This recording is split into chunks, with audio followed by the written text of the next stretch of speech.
माननीय supreme court के judgement के आलोक में उत्तर प्रदेश राज्य सरकार के अधीन बेसिक शिक्षा विभाग उन सभी इन सर्विस टीचर्स की डेटा को कलेक्ट कर रहा है जो कि टेट क्वालिफाई नहीं है, ताकि उनके लिए स्पेशल टेट का आयोजन किया जा सके। अब सभी इन सर्विस टीचर्स के लिए ये राहत भरी खबर है, लेकिन उनके भविष्य के लिए बहुत बड़ा खतरा मंडरा रहा है। जिस तरीके से माननीय सुप्रीम कोर्ट के एक आदेश पर उन सभी शिक्षकों पर खतरा मंडराने लगा, अब ये जो डिसीजन लिया गया है, भविष्य में जाकर के इस डिसीजन की वजह से भी आपकी नौकरी पर फिर से खतरा मंडराने वाला है। क्या है पूरा मामला, पूरा डिटेल में समझेंगे। साथ ही साथ एनसीईटी की गाइडलाइन क्या कहती है और आपकी नौकरी के पीछे वो सभी डीएलएड कैंडिडेट भी पड़े हैं जो कि नई प्राथमिक स्तर की शिक्षक भर्ती का वेट कर रहे हैं, क्योंकि सुप्रीम कोर्ट ने कहा है कि 31 अगस्त 2028 अंतिम तिथि है। अगर इस तिथि तक टेट क्वालिफाई नहीं कर पाते हैं तो आपको नौकरी से हटना पड़ेगा। नौकरी से हटने का मतलब कि उत्तर प्रदेश में अकेले 1,86,000 ऐसे इन सर्विस टीचर्स की संख्या है जो कि टेट क्वालिफाई नहीं है। उसमें से अगर आधे भी टेट क्वालिफाई नहीं कर पाते हैं, अगर उस नए डीएलएड कैंडिडेट के पॉइंट ऑफ व्यू से सोचें तो मोटा मोटी बहुत बड़ा आंकड़ा है जो कि पद खाली होंगे इनके नौकरी खत्म होने की वजह से। और जब पद खाली होंगे तो उनके लिए बेहतर होगा, ताकि ज़्यादा से ज़्यादा पदों पर नई शिक्षक भर्ती का विज्ञापन जारी हो सके।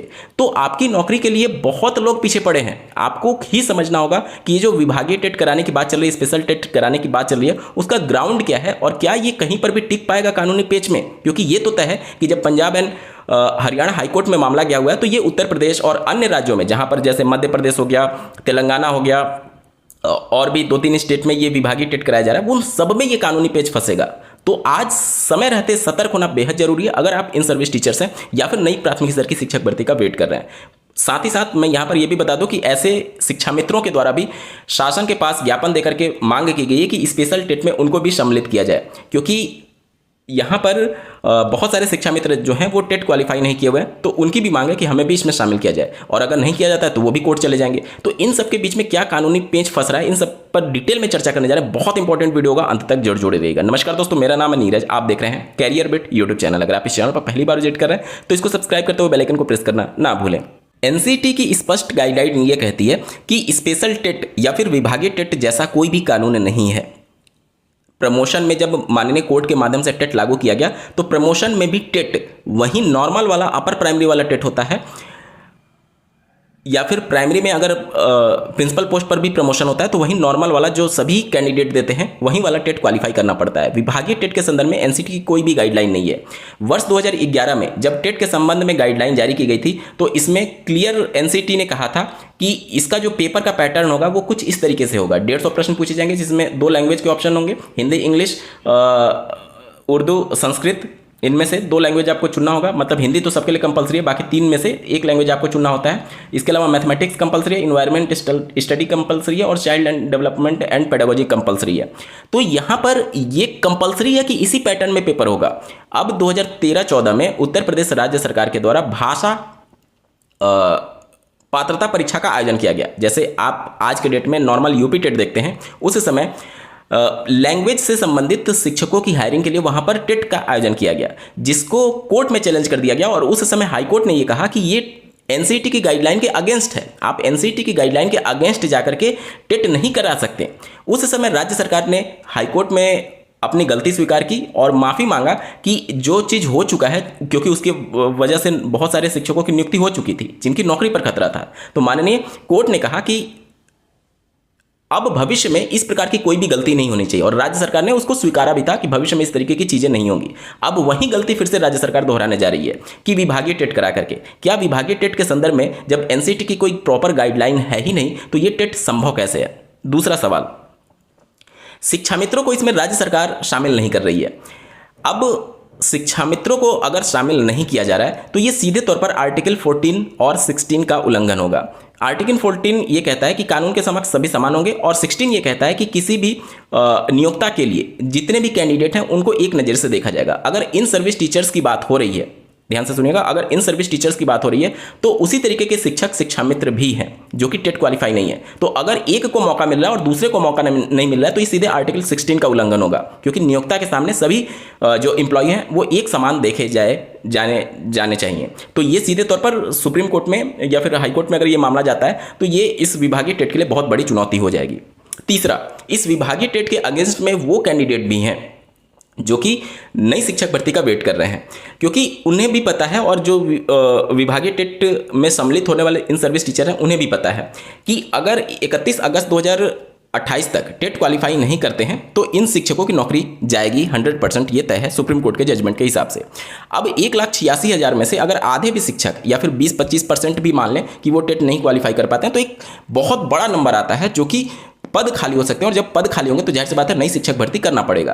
तो इस वजह से अगर ये विभागीय टेट होता है तो इसको भी चैलेंज किया जा सकता है उन नए डीएलएड कैंडिडेट्स के द्वारा जो कि नई प्राथमिक स्तर की शिक्षक भर्ती का वेट कर रहे हैं। तो एक तो ये भी खतरा है कि डीएलएड वाले ही कैंडिडेट इसको चैलेंज कर देंगे, दूसरा अगर शिक्षा मित्रों को शामिल नहीं किया जाता है तो वो चैलेंज कर देंगे, तीसरा टेट के लिए, स्पेशल टेट के लिए कोई गाइडलाइन ही नहीं है एनसीईटी की, तो ये एक बहुत बड़ा स्ट्रांग पॉइंट हो जाता है कि आप कैसे टेट करा सकते हैं, वो भी स्पेशल वाला।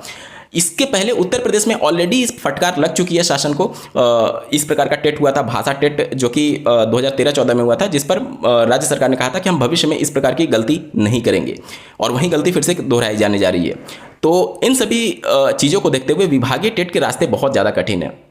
साथ ही साथ पंजाब एंड हरियाणा हाईकोर्ट वाला मैटर आप देख ही रहे होंगे, वहाँ पर प्रमोशन का मामला है, अभी प्रमोशन पर स्टे लग गया है, क्योंकि वहाँ पर राज्य सरकार बिना टेट के प्रमोशन कर रही थी, और जब ये मामला गया तो वो विभागीय टेट की बात करने लगी। विभागीय टेट के संदर्भ में कोई गाइडलाइन नहीं है। एनसीटी और हाईकोर्ट के जो जजमेंट है पहले के, वो सीधे तौर पर ये कह रही है कि अगर आपको प्राइमरी से अपर प्राइमरी में प्रमोट होना है तो आपको अपर प्राइमरी का टेट क्वालिफाई होना पड़ेगा। अपर प्राइमरी का टेट क्वालिफाई करने के लिए जो गाइडलाइंस है उसके संदर्भ में यहाँ पर आप देख सकते हैं, ये उसका पेपर का पैटर्न होता है जो कि एनसीटी की गाइडलाइन के हिसाब से है।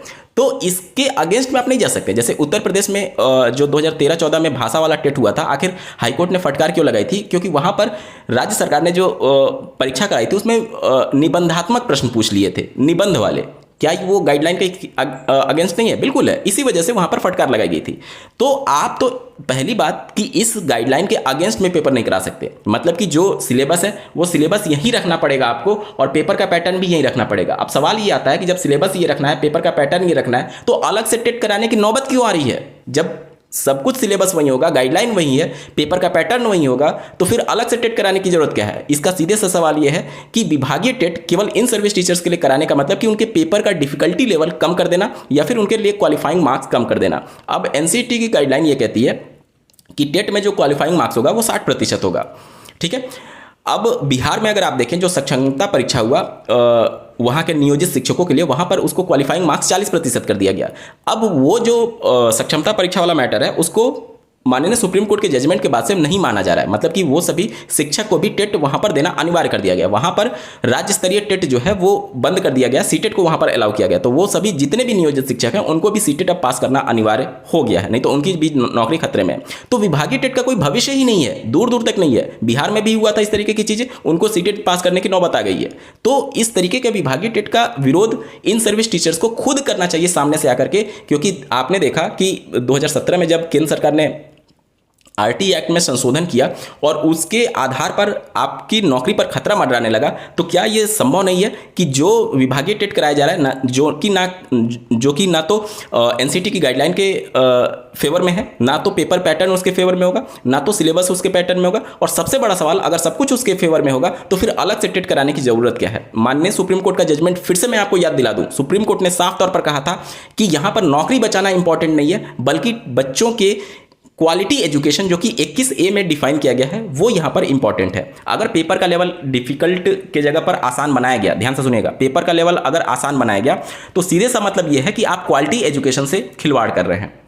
और अगर पासिंग प्रतिशत जो नॉर्मल टेट में होता है 15 से 20-25% तक, उससे ऊपर अगर चला गया, जाहिर सी बात है विभागीय टेट बनेगा तो ऊपर जाएगा ही।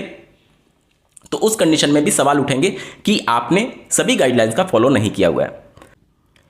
तो भविष्य में जितने भी इन सर्विस टीचर्स हैं उनके पास पछताने के अलावा कुछ भी हाथ नहीं रहेगा, क्योंकि आज वो सभी इन सर्विस टीचर्स सीटेट में, यूपी टेट में आवेदन किए जरूर होंगे, लेकिन अब वो उसकी तैयारी छोड़ करके इस विभागीय टेट के पीछे पड़ रहे हैं।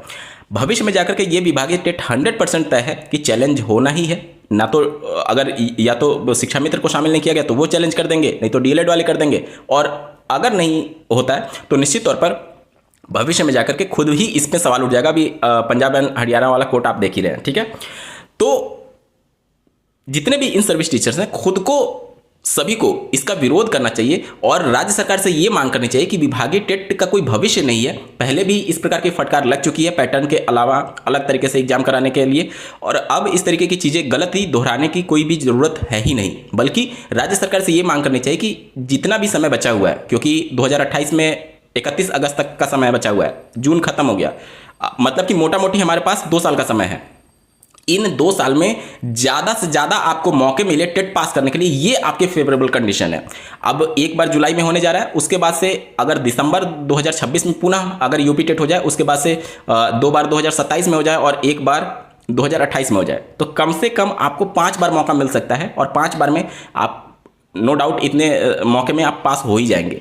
तो विभागीय टेट का कोई भविष्य नहीं है और जितनी बार यूपी टेट का आयोजन होगा उतना ही मौका आपको मिलेगा और वहीं उसका भविष्य ही है। बाकी विभागीय टेट कोई भी उपाय नहीं है, ये हर हाल में रद्द ही होना है सुप्रीम कोर्ट के माध्यम से या फिर कोर्ट के माध्यम से। इसके अलावा मैं यहाँ पर क्लियर कर दूँ कि देखिए, यूपी टेट का आयोजन जो है वो उत्तर प्रदेश शिक्षा सेवा चयन आयोग कर रहा है। उन्होंने साफ तौर पर कहा है कि अगर शासन से हमें किसी एग्जाम को कंडक्ट कराने की अनुमति मिलती है तो हम 3 महीने में परीक्षा सकुशल आयोजित करा देंगे। और जिस तरीके से उन्होंने टीजीटी पीजीटी की सकुशल परीक्षा का आयोजन किया है वो काफ़ी हद तक बहुत ज़्यादा एक तरीके से कमिटेड भी लग रहा है और बहुत साफ सुथरे तरीके से वो एग्जाम भी कंडक्ट करा रहे हैं। तो अगर शासन से मंजूरी मिलती है तो निश्चित तौर पर दिसंबर में फिर पुनः यूपी टेट की परीक्षा का आयोजन कराने के लिए जो शिक्षा सेवा चयन आयोग है वो पूरी तरीके से सक्षम है। तो आपको विभागीय टेट का विरोध करते हुए नॉर्मल जो यूपी टेट हो रहा है उसकी मांग करनी चाहिए ताकि ज़्यादा से ज़्यादा आपको मौके मिल सके। और दिसंबर में अगर हो रहा है यूपी टेट की आयोजन तो निश्चित तौर पर सभी इन सर्विस टीचर्स के लिए बहुत बड़ा फैसला होगा और उनके लिए बहुत बड़ी राहत होगी। तो विभागीय टेट का कोई भविष्य है नहीं, ना तो एनसीटी की गाइडलाइन के हिसाब से, और बहुत सारे आर्टिकल इसका डायरेक्ट वायलेशन हो रहा है। एक तो आर्टिकल 14, एक 16 और एक 21A, सबसे बड़ा 21A, जिसके आधार पर माननीय सुप्रीम कोर्ट ने कहा कि नौकरी हमारे लिए मैटर नहीं है, हमारे लिए मैटर है 21A यानी कि गुणवत्तापूर्ण शिक्षा। और अगर पेपर का लेवल नॉर्मल हुआ, पासिंग परसेंट बहुत ज़्यादा हुआ, तो ये अपने आप में बहुत बड़ा सवाल उत्पन्न होगा कि आपने क्वालिटी एजुकेशन से खिलवाड़ किया हुआ है। तो इस चीज़ों को देखते हुए विभागीय टेट का विरोध करते हुए नॉर्मल जो टेट है उसको ज़्यादा से ज़्यादा कराने की मांग करनी चाहिए और सरकार को ज्ञापन देना चाहिए कि दिसंबर में पुनः यूपी टेट का आयोजन कराया जाए। उसके लिए सितंबर अक्टूबर तक आवेदन ले लिया जाए और दिसंबर में पुनः आवेदन लेकर के परीक्षा कंडक्ट करा दी जाए। उसके बाद से 2027 में 2 बार और 1 बार 2028 में, क्योंकि 31 अगस्त 2028 तक की डेडलाइन है। तो उस 28 में 8 महीने हमारे पास है, तो उसमें एक टेट का आयोजन किया जा सकता है। तो टोटल इस तरीके से आपको 5 बार यूपी टेट में सम्मिलित होने का मौका मिल सकता है। ठीक है, तो यही एक रास्ता है आपकी नौकरी बचाने के लिए, कोई दूसरा रास्ता नहीं है। अगर आपको कोई विभागीय टेट या फिर इस तरीके की चीज़ें करके दिग्भ्रमित कर रहा है तो वो एनसीटी की गाइडलाइन के खिलाफ है, आर्टिकल्स के खिलाफ है। और निश्चित तौर पर इन सर्विस टीचर्स को अपना खुद का सोचना चाहिए, अपना खुद का भला सोचना चाहिए, क्योंकि आपने देख लिया कि केंद्र सरकार के माध्यम से जो संशोधन किए गए या फिर राज्यों के माध्यम से जो संशोधन किए गए वो आपके फेवर में नहीं है। सुप्रीम कोर्ट ने साफ तौर पर आपकी नौकरी पर खतरा मंडरा दिया है उस अमेंडमेंट के बाद से। तो निश्चित तौर पर आपको आपके लिए खुद विचार करना चाहिए, क्योंकि जब एक बार विभागीय टेट और इस तरीके की टेट हो चुके हैं जो कि मानक के अनुरूप नहीं है, उस पर फटकार ऑलरेडी लग चुकी है, तो ये विभागीय टेट का कोई भविष्य दिख नहीं रहा है। आपको क्या लगता है कमेंट के माध्यम से जरूर बताइएगा और ऐसे ही महत्वपूर्ण अपडेट के लिए इस चैनल को सब्सक्राइब करना ना भूलें। इस वीडियो को देखने के लिए आपका बहुत बहुत धन्यवाद। भगवान करे आपका दिन शुभ हो।